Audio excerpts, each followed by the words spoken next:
Now, there is a question. How did Hawa, or Eve, may peace be upon her, come about? It's a very interesting question and it has a beautiful answer. According to some of the narrations, Adam alayhi salam was the only species, the only of his kind, mankind, one. There was no one else.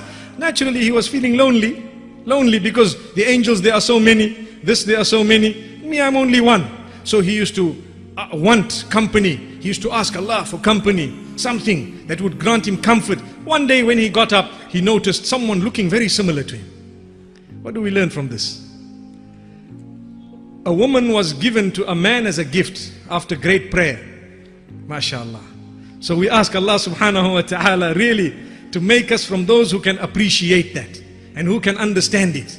Because many people forget this and they don't realize that this woman was actually a gift. But let me quickly also remind the sisters, live your lives in such a way that you are like a gift, not a burden. Ameen. So Allah subhanahu wa ta'ala says that this Adam alayhi salam had Hawa standing right next to him. And the Quran says at the beginning of Surah An-Nisa, Allah makes mention of how He created a woman. أعوذ بالله من الشيطان الرجيم بسم الله الرحمن الرحيم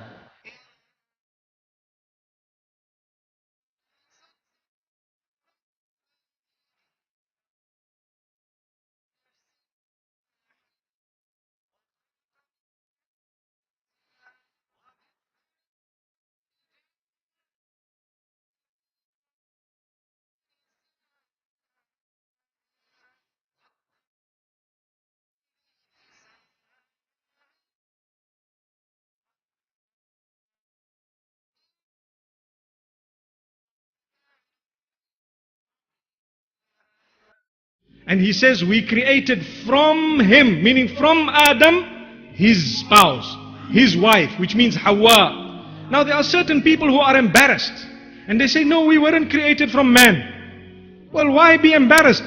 We were created from dust, from soil. At least you were created from something which is already living. Allahu Akbar.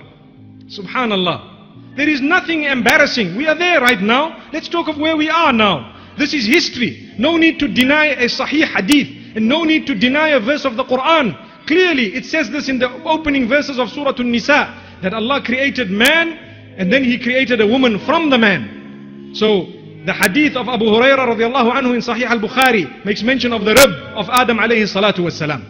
There is nothing wrong with being created from a rib.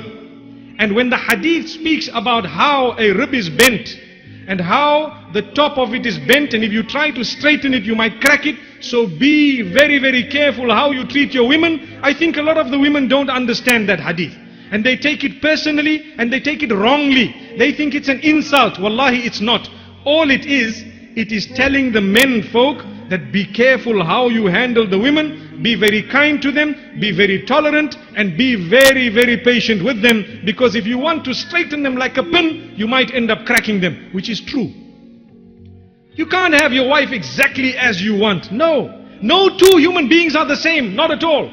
You know, when I was young we were always told the 5 fingers are not the same. One day my dad came along and he says, well, if you make an effort they can all be one. You see, you need to bend one and change the other one and do this to the other one, then you get all of them in one line.